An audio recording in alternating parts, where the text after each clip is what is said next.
Mga tulyang nakasilid na lang sa bote ang naabutan ng mga otoridad sa pampang ng Cagayan River sa Barangay Usol sa bayan ng Jones, Isabela.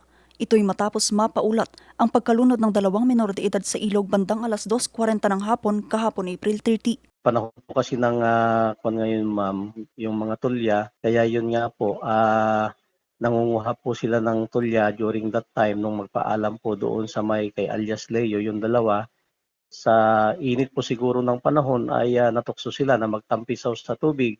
Kinilalang mga biktima na sina alias May, 15 taong gulang at John, 10 taong gulang. Ayon sa PNP, nagkayayaang maligo sa ilog ang dalawa habang nangunguhang mga ito ng tulya o freshwater clams.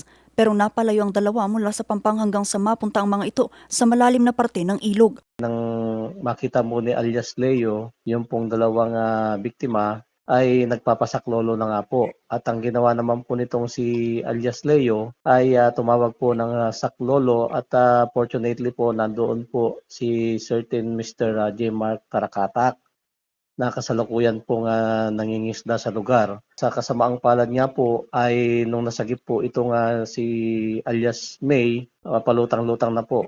At ganun din po yung si alias John ay medyo natagalan po yung kanila pong pagkakasagip. Naitakbo pa sa pagamutan ng dalawa pero idineklara silang dead on arrival.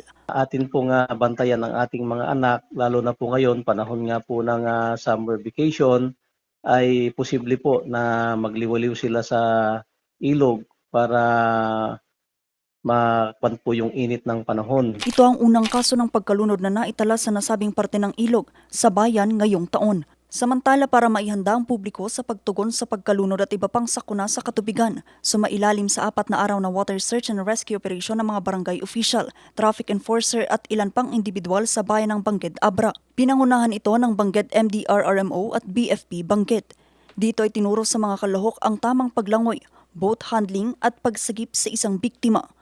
Ang mga ito, hakbang ng pamahalaang bayan para matiyak ang agad na pagresponde tuwing mayroong pagbaha o insidente ng pagkalunod. Vanessa Bugtong para sa Nation on the Move.